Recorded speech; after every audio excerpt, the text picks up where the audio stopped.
झाला सफल व्यापार प्रस्तुत कीर्तनरूपी सेवेकरता निवडलेला अभंग योग्यांची माऊली साधकांचे मायबाप कैवल्य चक्रवर्ती सम्राट माऊली महावैष्णव ज्ञानोबराया यांना प्रिय आणि वैष्णव असा विशे साधू अर्थात वारकरी संप्रदायामध्ये फार मोठा अधिकार प्राप्त संत देवमान्य लोकमान्य जगतमान्य वैराग्याचे महामेरू श्री संत श्रीमंत जगद्गुरु तुकाराम महाराज यांचा चार चरणाचा आणि या अभंगाद्वारे जगद्गुरु तुकाराम महाराज एक साधन सांगताय की ज्या साधनाच्या माध्यमातून जन्माला यायचं आणि जायचं ही एरझार आम्ही संपवू शकतो. विठ्ठल विठ्ठल विठ्ठल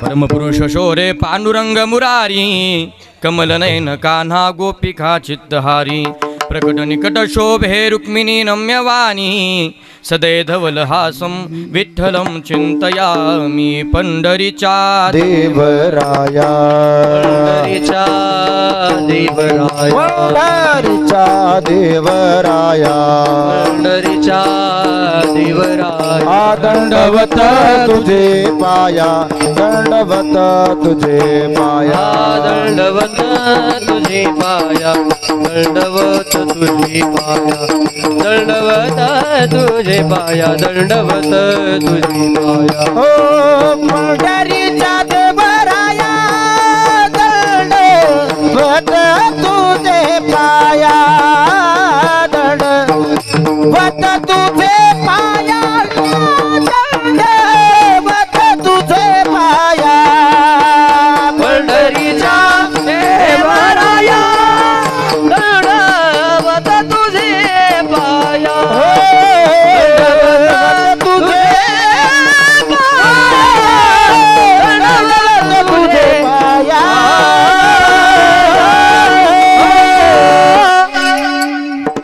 बलधामं हेमशैलाभदेहं धनुजवन कृशानुं ज्ञानिनाम् अग्रगण्यं सकलगुणनिधानं वानरानामधीशं रघुपतिप्रियभक्तं वातजातं नमामि मनोजवं मारुततुल्यवेगं जितेन्द्रियं बुद्धिमतां वरिष्ठं वातात्मजं वानरयूथमुख्यं श्रीरामदूतं शरणं प्रपद्ये कलावज्ञ जीवोद्धरार्थावतारं कलाङ्काङ्क तेजोदिकामोदिवक्त्रं कलानिशवादापनोदार्हदक्षं समाधिस्थमूर्तिं भजे ज्ञानदेवं सेवे लागी सेवक झालो झालो सेवे लागी सेवक झालो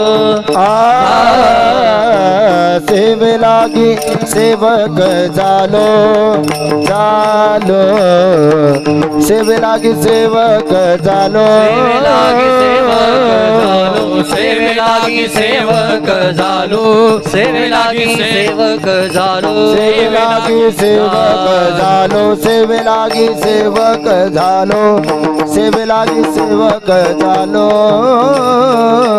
तुमच्या लागलो निज चरणा तुमच्या लागलो निज चरणा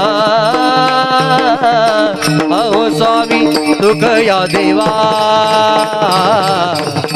यावरी नकारावा अवेर तुमच्या लागलो निज चरणा तुमच्या लागलो निज चरणा अब स्वामी तू कया देवा देवा यावरी न करावा अवेर सेवे लागी सेवक झालो तुमच्या लागलो निज चरण अहो स्वामी तू कया देवा यावरी न करावा अवेर सेवे लागी सेवक झालो तुमच्या लागलो निज चरण अब स्वामी तू कया कया देवा यावरी न करावा अवेर विठ्ठल विठ्ठल विठ्ठल विठ्ठल विठ्ठल विठ्ठल साठविला हरी जिही हृदय मंदिरी त्यांची सरली येरझार झाला सफल व्यापार प्रस्तुत अभंगावर काही काळ चिंतन करण्यापूर्वी एक वारकरी संप्रदायाच्या नियमाप्रमाणे अल्पसा परिहार देणं हे उचित आहे. जरी प्रत्येकाला कार्य परंपरेचं ज्ञातव्य असलं की तुम्ही आम्ही असणाऱ्या पवित्र पावनाच्या धर्म मंडपाखाली कशाच्या निमित्ताने एकत्रित झालेला आहात, जमलेला आहात, संघटित झालेला आहात, एकीभूत झालेला आहात, तरी वक्त्याचं आद्य कर्तव्य आज्ञाप्रमाणे कैलासवासी त्र्यंबक दादा सखाराम भाबड बाबांना जाऊन आज पूर्णत्वानं 1 वर्ष झालेलं आहे आणि त्यांच्या प्रथम पुण्यस्मरणाच्या निमित्तानं, त्यांच्या वर्ष श्राद्धाच्या निमित्तानं तुम्ही आम्ही असणाऱ्या या पवित्र पावना अशा धर्ममंडपाखाली एकत्रित झालेला आहात। त्यांच्या पश्चात असणारा त्यांचा समस्त भाबड परिवार, त्यात असणारे भाऊसाहेब त्र्यंबक भाबड मुलगा, किशोर त्र्यंबक भाबड मुलगा, मंदा प्रल्हाद नागरे मुलगी, शोभा दामू कातकडे मुलगी, मंगल आनंदा विंचू मुलगी, कमलाबाई भास्कर इप्पर बहीण, नामदेव सखाराम भाबड भाऊ, बबन सखाराम भाबड भाऊ, चिंधा किसन भाबड भाऊ, संजय निवृत्ती भाबड पुतणे, योगेश दामोदर भाबड पुतणे, जयेश दामू भाबड पुतणे, राजेंद्र दामू भाबड पुतणे, या समस्त भाबड परिवारानं त्यांच्या पितृ ऋणातीत होण्यासाठी आजचे भगवत कार्य ठेवलेलं आहे आणि या भगवत कार्याच्या संबंधानं ज्ञानदानाची ही सेवा मजपर्यंत सुपूर्त झालेली आहे। ज्यांच्या मार्फत ही सेवा आली असे असणारे समस्त भाबरी परिवार आणि समस्त हा राजपूरचा भजनी मंडळाचा परिवार, या समस्त परिवाराच्या वतीने तुम्हा सगळ्यांचं माईबापांचं दर्शनाचा आलेला हा सुवर्णयोग। विठ्ठल विठ्ठल विठ्ठल विठ्ठल अभंग जगद्गुरु तुकाराम महाराजांचा 4 चरणाचा, या अभंगाद्वारे जगद्गुरु तुकाराम महाराज साधन सांगताय की ज्या साधनाच्या माध्यमातून आम्हाला येरजार संपवायची महाराज कळालं, आम्हाला अभंगही कळाला, अभंगाचा अर्थ सांगितला तोही आम्हाला कळाला, पण किम निमित्ताने तुम्ही आम्ही जमलोय ते म्हणजे पुण्यस्मरण आहे। मग पुण्यस्मरण म्हणजे काय, केलंच पाहिजे का, नाही केलं तर जमणार नाही का, 2-3 प्रश्न आमच्या मनात उत्पन्न होतात।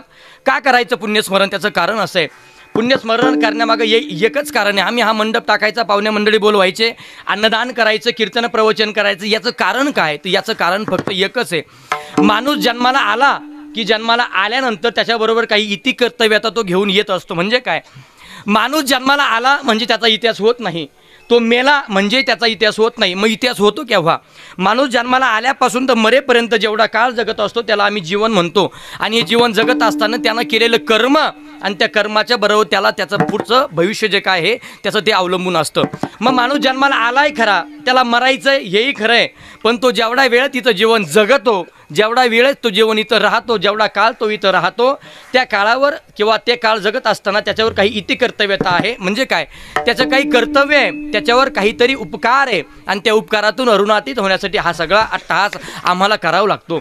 काय उपकार आहे ऐका, जन्माला आलोय खरं, जन्माला आल्यानंतर तुमच्या आमच्यावर सगळा उपकार आहे। पहिला उपकार आहे देवाचा, दुसरा उपकार संतांचा आणि तिसरा उपकार आहे पितरांचा। याचं कारण असं आहे, जन्माला आल्यापासून तर मरेपर्यंत जीवन जगत असताना इति कर्तव्यता पार पाडत असताना आमच्यावर तिघांचे ऋण आहे। पहिलं ऋण आहे देवाचं, दुसरं ऋण आहे संतांचं आणि तिसरं ऋण आहे पितरांचं। विठ्ठल विठ्ठल विठ्ठल विठ्ठल विठ्ठल विठ्ठल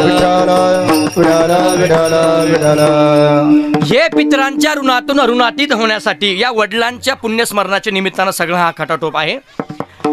जीव गेला की शास्त्र सांगतं जीवाच्या पश्चात 16 संस्कार करावे। पहिला मौत, दुसरा राख, तिसरा 10वा, चौथा 13वा। किती झाले, किती झाले, तुम्ही जागे व्हाईन सगळे, हां किती झाले, 4 संस्कार झाले, 4 दिवस झाले, 4 नाही ना, दिवस झाले 13, संस्कार झाले 4 दिवस 13, मौत राख 10वा 13वा, किती झाले, 4 संस्कार दिवस झाले 13, 13 अधिक 17 म्हणजे किती दिवस, 30 दिवस। या 30 दिवसाने आम्ही एक विधी करतो, त्याला आपण म्हणतो काय, महिना।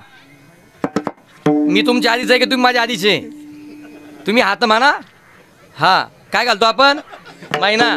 आमच्याकडे जेवतो जावई म्हणजे पाहुण्यावेळी कोणतरी जेवतो, तुमच्याकडं तुम्ही म्हणा असं काय करताय, आपलं एकच तालुका आहे, जवळचे आपण, सारखं आहे ना, नाही तर इकडे खाली बीड परभणी भागात गेलं का तिकडं असं आहे, माणूस मेल्याशिवाय जाळत नाही ना, आपल्याकडे बी असंच आहे ना। मग असंच आहे, किती झाले, महिना आपण घालतो, असे किती महिने घालतो, 12। पहिला मुक्काम पडतो सुचिनपूर नावाचं नगर, कृष्ण भद्रावती नावाची नदी, या ठिकाणी त्याचा मुक्काम पडल्यानंतर तो मागं वळून बघतो, माझ्या पश्चात माझ्या पितरांनी, माझ्या पश्चात माझ्या घरच्यांनी काही केलं का, म्हणून असे आपण 12 महिने करतो, 12 अधिक 4 16 आणि हा 16वा संस्कार म्हणजे हे पुण्यस्मरणाचा संस्कार। का करावा, त्याचं कारण आहे, आम्ही जन्माला आल्यापासून तर मरेपर्यंत मी तुम्हाला सांगितलं जीवन जगतो आणि हे जीवन जगत असताना 16 साजरे करतो, 2 पहिला जन्माचा, दुसरा मृत्यूचा। जन्माचा 16 साजरे करतात आई वडील, मृत्यूचा 16 साजरे करतात कोण, मुलं बारी असेल, पाची असेल, वाढदिवस असेल, कोण साजरं करतं? आई वडील. मौत राग 10वा 13वा महिने, वर्ष श्राद्ध, पुण्यस्मरण कोण साजरे करतात? मुलं. हे का करतात? त्याचं कारण आहे आम्ही त्यांच्याविषयी असणारी कृतज्ञता व्यक्त करतोय. विठ्ठल विठ्ठल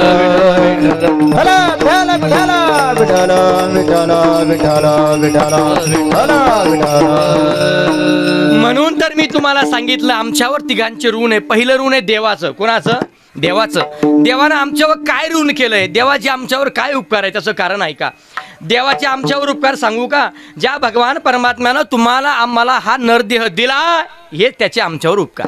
मग आम्ही काय केलं पाहिजे? जेने हा जीव दिला दान, जेने हा जीव दिला दान, तयाचे करीला जीवदान, तयाचे करीला जीवदान, जग जीवन नारायण, जग जीवन नारायण, गाईन गुण तयाचे, गाईन गुण तयाचे, गुण तयाचे, गाईन गुण तयाचे, विवरे जाती रे, जोया विवरे जाती रे, जोया भिवरे जाती रे, जोया भिवरे जाती रे. जने हा जीव दिला दान, जने हा जीव दिला दान, जेने हा जीव दिला दान, जने हा जीव दिला दान, ते करीला चिंतन, तयाचे करीला चिंतन, तयाचे करीला चिंतन, तयाचे करीला चिंतन, जग जीवन नारायण, जगच्या जीवन नारायण, नारायण, जग जीवन नारायण, गाईन गुण तयाचे, गुण तयाचे, गुण तयाचे, गाईन गुण तयाचे, जोया भिवरे जातिरी, जोया भिवरे जातिरी, जोया भिवरे जातिरी, जोया भिवरे जातिरी, जोया भिवरे जातिरी, भिवरे जातिरी, जोया भिवरे जातिरी, जोया भिवरे भिवरे जा. जेने हा जीव दिला दान, जेने हा जीव दिला दान, तयाचे करीन चिंतन. भगवान परमात्म्यानं तुम्हा आम्हाला हा जीव दानात दिलेला आहे. का कोणी हा जीव मिळवण्यासाठी प्रयत्न केले? पैसा आहे का कोणी खर्चवला का? अजिबात नाही. भगवान परमात्म्यानं हा जीव दानात दिलेला आहे, त्याचे आमच्यावर उपकार आहे. दुसरा उपकार आहे संतांचे तुमचे आमच्यावर उपकार आहे. ज्या संतांनी भगवान परमात्म्यापर्यंत जाण्याचा मार्ग तुम्हा आम्हाला दाखवला, त्यांचे आमच्यावर उपकार. जगद्गुरु तुकाराम महाराज सांगतात संतांचे आमच्यावर एवढे उपकार आहे, संतांचे आमच्यावर एवढे उपकार आहे की आता त्यांना या उपकाराची परतफेड करण्यासाठी मी काय द्यावं? काय देऊ यासी भावे उतराई, काय देऊ यासी भावे उतराई, काय देऊ यासी भावे उतराई, काय देऊ यासी भावे उतराई, उतराई, यासी भावे उतराई, काय देऊ यासी भावे उतराई, काय देऊ यासी भावे उतराई, काय देऊ यासी भावे उतराई. जीव थोडा ठेविता हा पायी, ठेविता हा पायी जीव थोडा, काय देऊ यासी भावे उतराई, काय देऊ यासी भावे उतराई.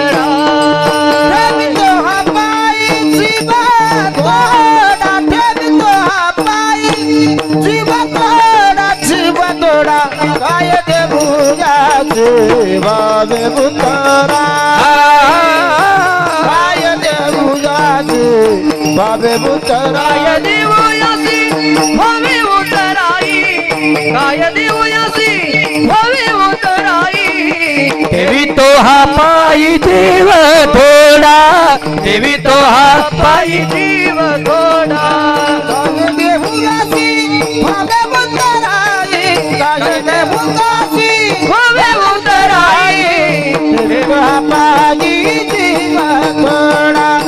ठेवितो हा पायी जीव जीव थोडा काय देऊ यासी व्हावे उतराई ठेवितो हा पायी जीव थोडा. जगद्गुरु तुकाराम महाराज सांगतात, संतांनी आमच्यावर एवढे उपकार केले, संतांनी आमच्यावर एवढे उपकार केले की त्यांच्या उपकारातून अरुणातीत होण्यासाठी आता काय देऊ यासी व्हावे उतराई. महाराज सांगतात, कृपादान केले संती कल्पांतीही सरेना. एवढे उपकार केले की आता कल्पांती सुद्धा त्यांचे उपकार आम्हाला फेडता येणार नाही. मग करायचं काय? आता आम्ही त्यांच्याही ऋणातून अरुणातीत होऊ शकत नाही. महाराज 2 उपकार तुम्हाला सांगितले. पहिला उपकार देवाचा, दुसरा संतांचा, आणि तिसरा तुमच्या आमच्यावर उपकार आहे, तुमच्या आमच्यावर ऋण आहे, आणि ते ऋण आहे पितरांचं. पितरांचं काय ऋण आहे ऐका. ज्या आईवडिलांनी आम्हाला जन्म दिलाय त्यांचे तुमच्या आमच्यावर उपकार आहे. काय उपकार आहे ऐका. त्यांच्या उपकारातून अरुणातीत होण्यासाठी आम्ही काही जरी केलं तरी ते आम्हाला शक्य होणार नाही. त्याचं कारण काय? ज्या वडिलांनी आम्हाला जगण्याची सोय केली, ज्या आईनं आम्हाला या ब्रह्मांडात पाय ठेवायला जागा दिली, त्या आईच्या ऋणातून आम्ही कदापिही ऋणातीत होऊ शकत नाही. शास्त्रात एक पुराण आलं ऐका ऐका. वैदिक संप्रदायात मान आहे गणपती बाप्पाला, बरोबर. वैदिक संप्रदायात आपण कोणाला मानतो? गणपती बाप्पाला. आणि वारकरी संप्रदायात मानतो आपण पुंडलिकाला. वैदिक संप्रदायात आपण ज्या गणपती बाप्पाला मानतो त्या गणपती बाप्पानं काय केलं हो? काय केलं? काहीच केलं नाही. आज अग्रगण्य पूजेचं स्थान गणपती बाप्पाला आहे. जर अग्रगण्य पूजेचं स्थान मिळण्यासाठी गणपती बाप्पानं काय केलं? काहीच केलं नाही. ज्या वेळेस अग्रगण्य पूजेचं स्थान कोणाला म्हणून स्पर्धा निर्माण झाली त्यावेळेस गणपती बाप्पानं शंकर भगवान परमात्म्याला आणि पार्वती मातेला फक्त गरका मारला आणि अग्रगण्य पूजेचा मान प्राप्त झाला. पुंडलिक रायानं सुद्धा काय केलं? पुंडलिक रायानं तेच केलं. आई वडिलांची सेवा केली आणि जगाच्या बापाला विटेवर उभं धन पुंडलिके बहुबर केले, धन पुंडलिके बहुबर केले, धन पुंडलिके बहुबर केले, धन पुंडलिके बहुबर केले, धन पुंडलिके बहुबर केले, धन पुंडलिके बहुबर केले, धन पुंडलिके बहुबर केले, धन पुंडलिके बहुबर केले. अनिल पंढरीये पंढरीये धन अनिल पंढरीये हो, निधान अनिल पंढरीये, निधान अनिल पंढरीये, न करी आळस आलिया संसारा, न करी आळस आलिया संसारा, संसारा न करी आळ धन या संसारा पुंडलिके बरोबर केले, धन पुंडलिके बहुबर केले, निदान आणिले पंढरीये, निधान आणिले पंढरीये, बहुबर गेले निधान आणिले पंढरीये आणिले पंढरी पंढरीये.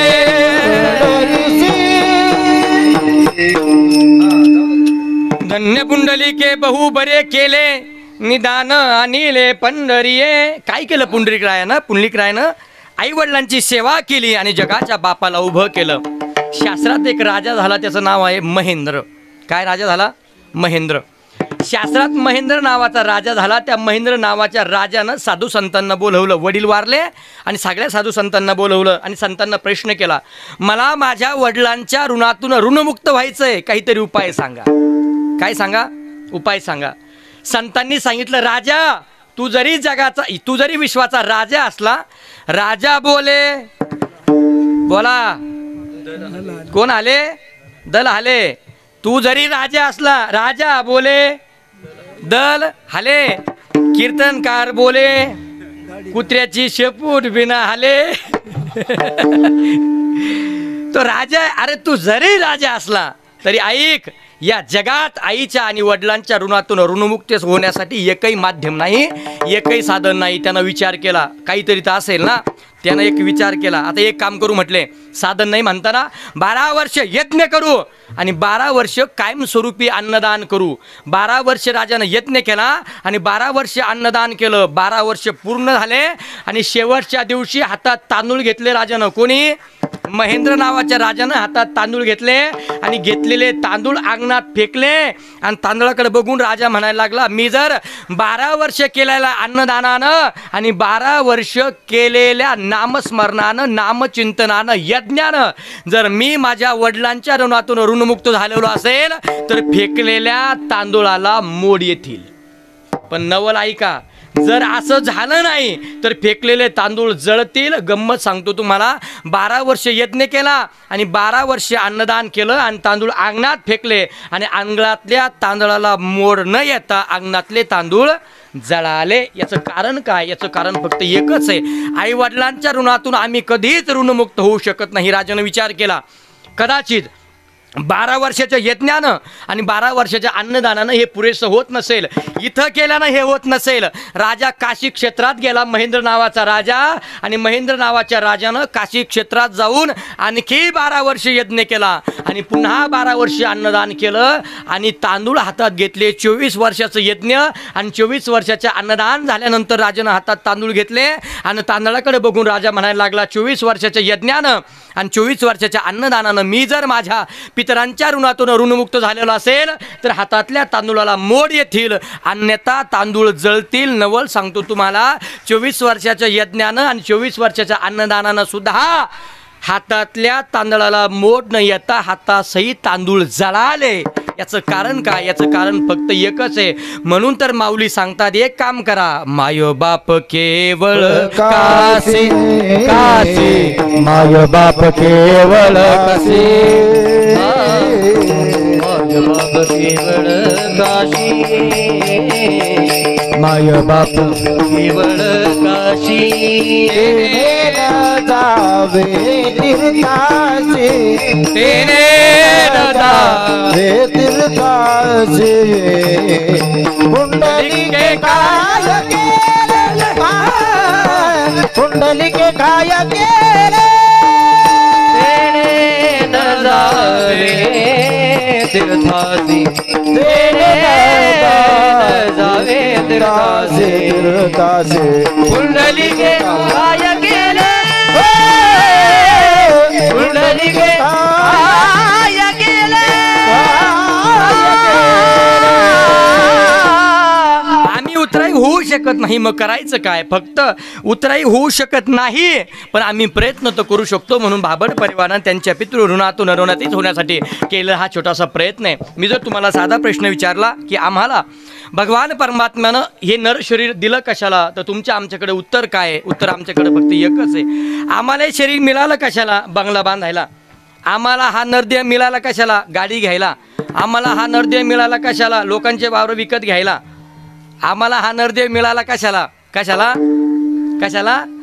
भौतिक सुख उपभोगायला आम्हाला भगवान परमात्म्यानं दिलाय. बरोबर आहे का? बरोबर आहे का? तुम्ही हात म्हणा ना, मी काय तुम्हाला नवीन आहे का? नाही ना? हां, दिलाय कशाला? दिलाय कशाला? भौतिक सुख उपभोगायला? अजिबात नाही. भगवान परमात्म्यानं हा नरदेह आम्हाला या भौतिक सुख उपभोगायला दिला नसून तर याचा वापर काय? याचा वापर फक्त एकच आहे. हा दिलाय कशाला? तर हे तैसे येण्याची शरीरे, माऊली सांगतात, शरीरा येणे सरे किंबहुना येर झारे चिरा पडे. दिलाय कशाला? याचं कारण फक्त एकच आहे, याच शरीराच्या माध्यमातून आम्हाला पुन्हा याच शरीराला येणं संपवू शकतो. याच्यासाठी भगवान परमात्म्यानं आम्हाला हे दिलंय. याची कारण मीमांसा तुम्हाला सांगतो. जसं आम्ही जर समजा मळ्यात निघालो, समजा महिला मंडळ तुम्ही जर मळ्यात निघाल्या, तुम्ही मळ्यात निघाल्यानंतर रस्त्यानं चालता चालता तुमच्या जर पायात काटा भरला तर तो काटा काढण्यासाठी तुम्ही पुन्हा दुसऱ्या बाबलीचा काटा काढतात. बरोबर आहे ना?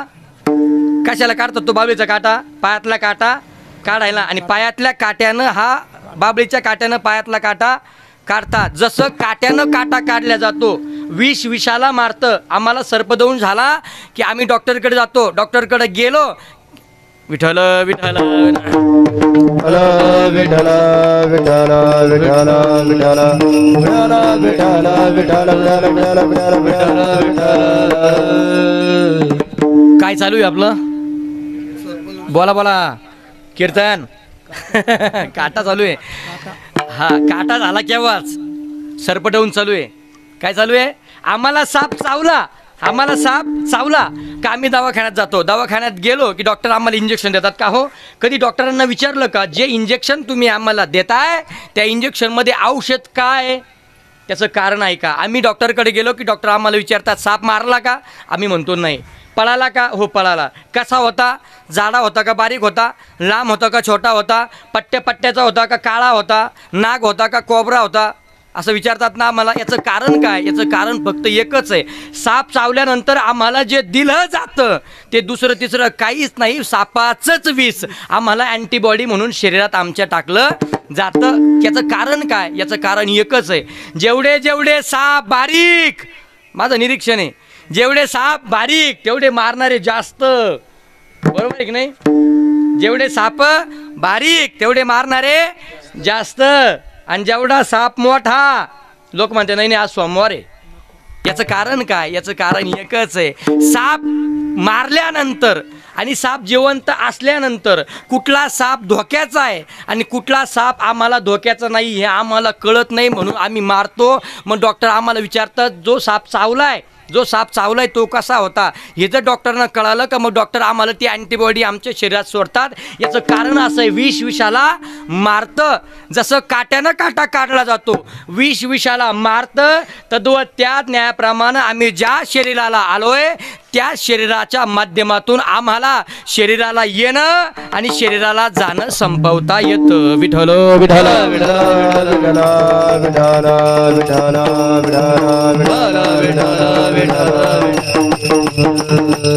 आम्हाला संपवायचंय काय? जन्माला येणं आणि जाणं आम्हाला संपवायचंय. महाराज साधन सांगा, कुठल्या साधनाच्या माध्यमातून आम्हाला जन्माला येणं आणि जाणं संपू शकतो? महाराज म्हटले साधन सांगायची गरज नाही, ते साधन तुमच्याकडे आहे, दुर्लभ आहे. ते दुर्लभ असणारं साधन प्रत्येकाला प्राप्त झालेलं आहे. आम्हाला इथपर्यंत कळालं साधन दुर्लभ आहे, नरदेवरूपी साधन दुर्लभ आहे हे आम्हाला कळालं. पण या साधनात ज्ञान काय हे आम्हाला आतापर्यंत कळालेलं नाही. भगवान परमात्म्याच्या सगळ्या सृष्टीचं निरीक्षण करा. भगवान परमात्म्यानं 83,99,999 योनी बनवल्या, 4 खाणी बनवल्या, स्वेदज, अंडज, उद्बीज आणि जारज या 4 खाणी बनवल्या.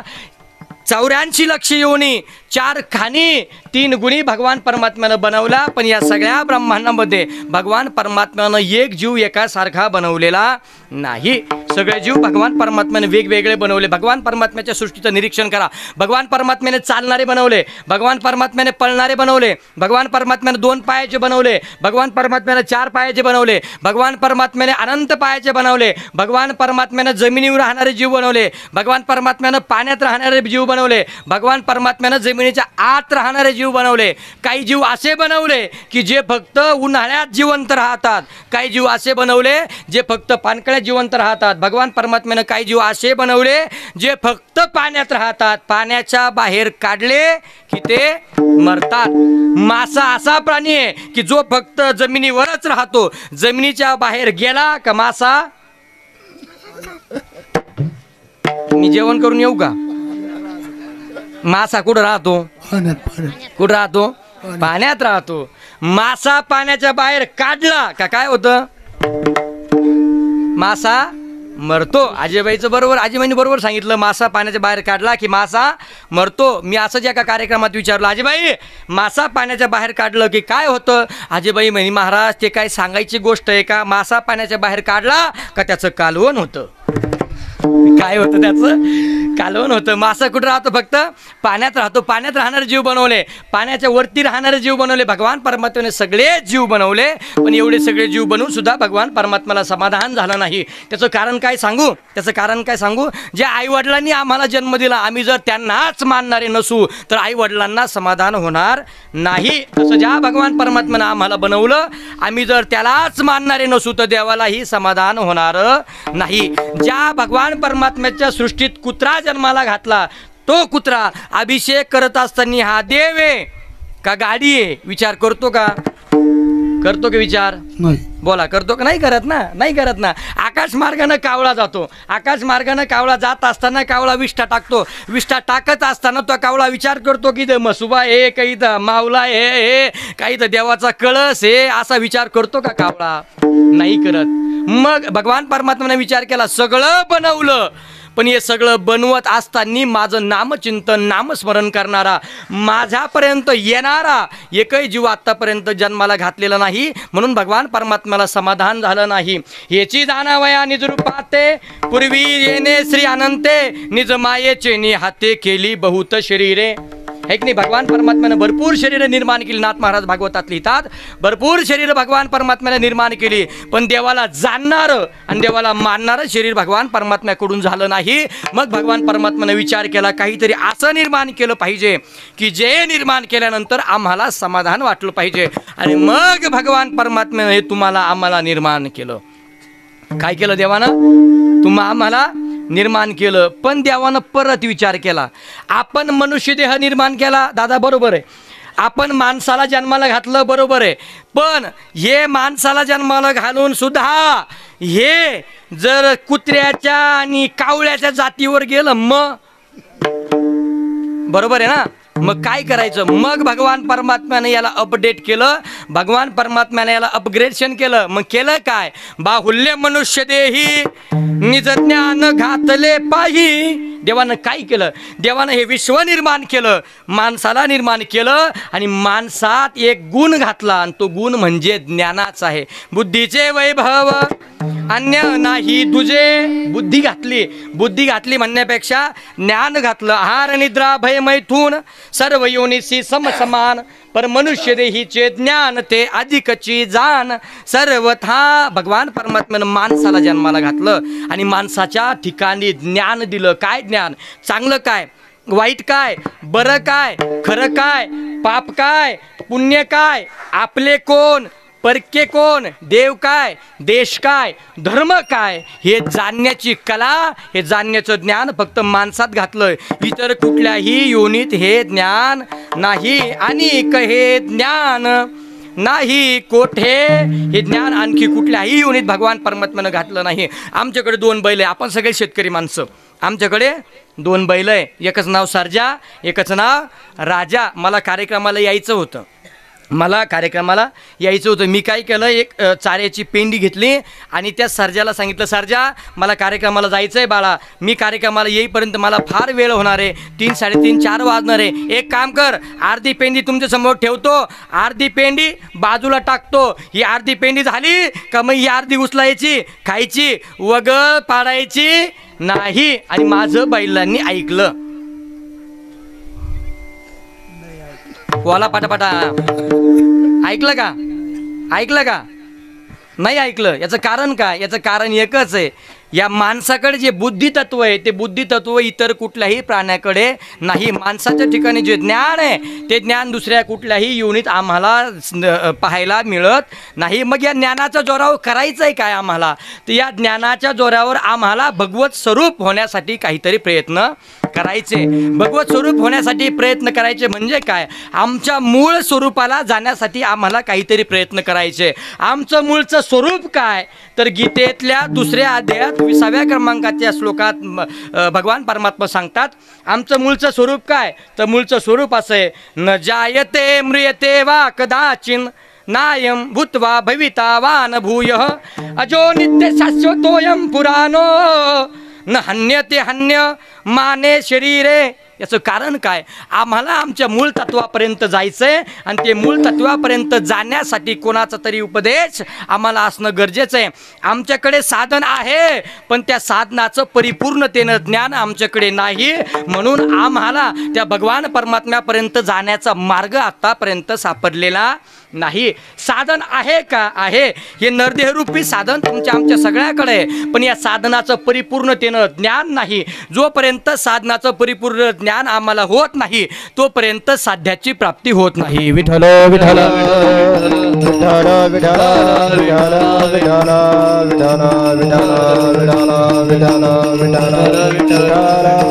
साधन नाही का? ऐका तुम्हाला सोपं सांगतो, साधन आहे पण साधनाचं परिपूर्ण ज्ञान नाही. वस्तू असून उपयोग नाही.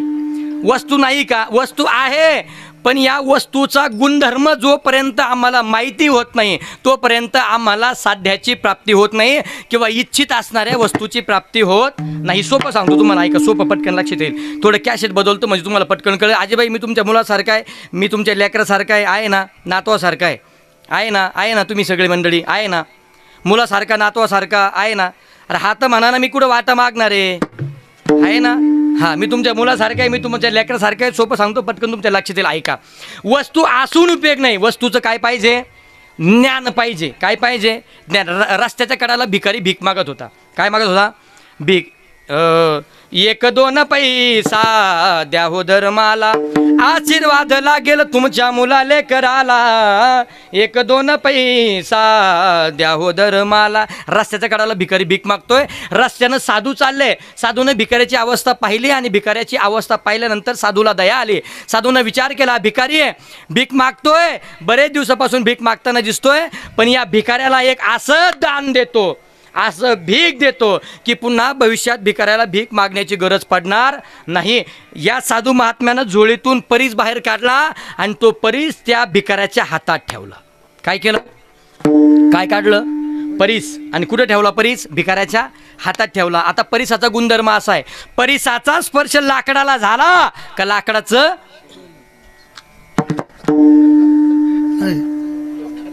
परीसाचा स्पर्श लाकडाला झाला का लाकडाचं, नाही का, चुकलं का.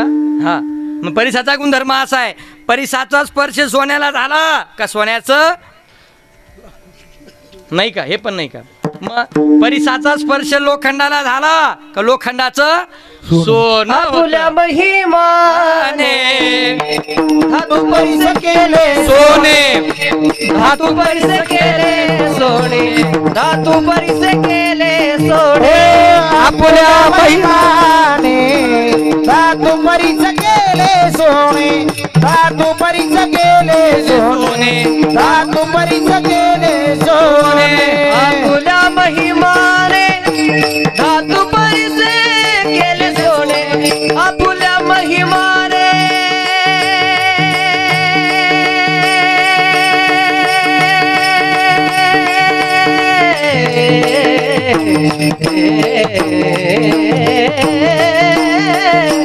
आपुल्या महिमाने धातू परिस केले सोने, आपुल्या महिमाने धातू परिस केले सोने, धातू परिस केले सोने, धातू परिस केले सोने. आपुल्या महिमाने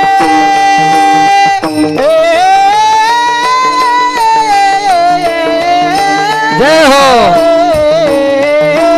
आपुल्या महिमाने धातू परीच केले सोने, आपुल्या महिमाने धातू परीच केले सोने, धातू परीच केले सोने, धातू परीच केले सोने. लोखंडाचे पाहे गुण दोष शिवनी परिस सोने करी, शिवनी परिस सोने करी सोने. परीसाचा गुणधर्म आहे, परीसाचा स्पर्श लोखंडाला झाला का लोखंडाचं सोनं होतं. पण हे सोनं होतं हा गुणधर्म साधूला माहिती, भिकाऱ्याला गुणधर्म माहिती नाही. भिकाऱ्यानं तो परीस घेतला आणि साधूकडे पाहिलं, मनात विचार केला, अरे साधू महात्मा आहे, देऊन द्यायचं होतं, 10-5 रुपये द्यायचे, बिडे काढायला काम आले असते, बरोबर की नाही. 10-5 रुपये द्यायचे, बिडे काढायला काम आले असते. काय दिलं, काय दिलं, दगड, दगड. बरं फेकून द्यावाचं साधूचा प्रसाद फेकता येत नाही, करायचं काय. तो परीस घेतला आणि तो परीस जर्मलच्या भांड्यात टाकला. कोणी, बोला कोणी, भिकाऱ्यानं. कुठं टाकला, जर्मलच्या परातीत परीस टाकला. गंमत आहे का, ज्या परातीत टाकला ती परीस जर्मलचं होतं, ते भांडं जर्मलचं होतं परात, त्याच्यामुळे त्या परीसाचा गुणधर्म लक्षात आला नाही. घरी घेऊन गेला, घरी घेऊन गेल्या बरोबर पहिला दाखवला, घरात पाय ठेवला आणि पहिला दाखवला. कोणाला, तिला. कोणाला दाखवला पहिले, सगळे जिला दाखवतात तिला दाखवला परीस. ती म्हटली कोणी दिला? साधूने दिला. ती बोलायला लागली देऊन द्यायचं होतं, 10-5 रुपये द्यायचे, प्रपंचाला काम आले असते, काय दिलं? हा दगड दिला. पण ठीक आहे, साधूने दिलेला प्रसाद आहे, हा फेकता येत नाही. तो म्हटलं एक काम करीत ठेवू नको, देवाऱ्यात ठेव. ज्या देवाऱ्यात परीस ठेवला तो देवारा कशाचा आहे? बोला ना पटापटा. लाकडाचा. कशाचा आहे? लाकडाचा आहे, सागवानाचा आहे. ठेवला. आता सकाळी सकाळी भिकारी उठला, आंघोळ वगैरे केले, सगळे देव न्हाणायला ठेवले, सगळे देव न्हाणायला काढले. जे देव न्हाणायला काढले त्याबरोबर तो परिसही काढला. ज्या भांड्यात देव न्हाणायला काढले ते भांडं कशाचं आहे? तांब्याचं. बरोबर. भांडं कशाचं आहे? तांब्याचं. जे देव न्हाणायला परिसाबरोबर काढले ते देव कशाचे?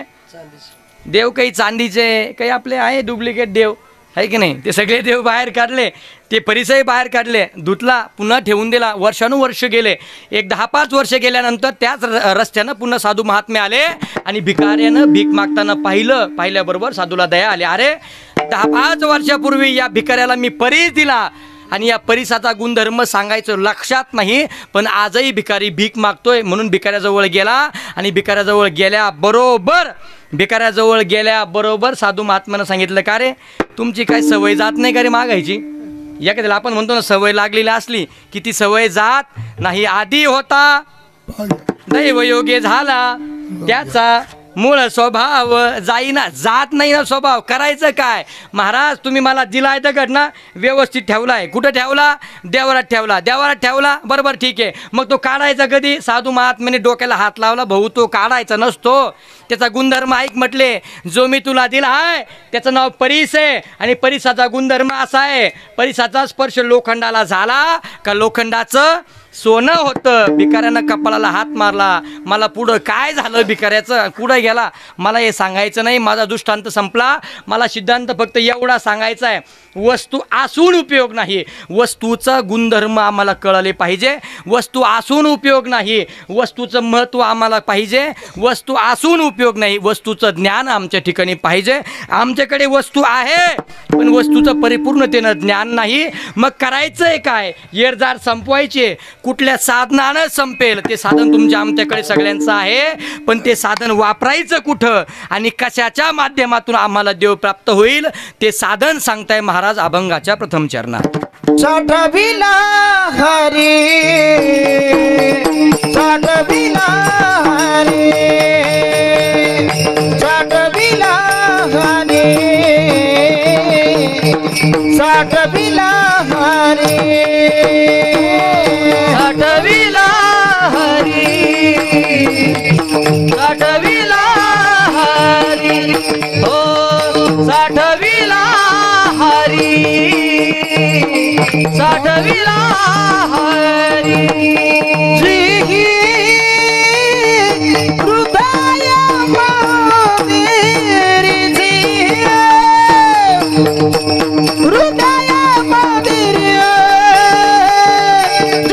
हृदय मंदिर, राजी सरली येरधार, राजी सरली येरधार, राजी सरली येरधार, राजी सरली येरधार. हृदय मंदिरी, जी हृदय मंदिरी, हो जी हृदय मंदिरी, त्यांची सरली येरधार, त्यांची सरली येरधार, येरधार, त्यांची सरली येरधार, त्यांची सरली येरधार, येरधार, त्यांची सरली येरधार. झाला सफल व्यापार. काय केलं त्यांनी एकच काम केलं. साठविला हरी, देव साठवला. कुठं? जी ही हृदय मंदिरी, ज्यांनी हृदयात देव साठवला त्या साठवलेल्या देवानं केलं काय? महाराज म्हटले त्यांची सरली येरधार. ज्यांना वाटत असेल आमची ही येरधार संपावी त्यांनी काय करायचं? कुठल्या साधनानं येरधार संपेल ते साधन कलियुगातलं एकच आहे. कलियुगी उद्धार हरीच्या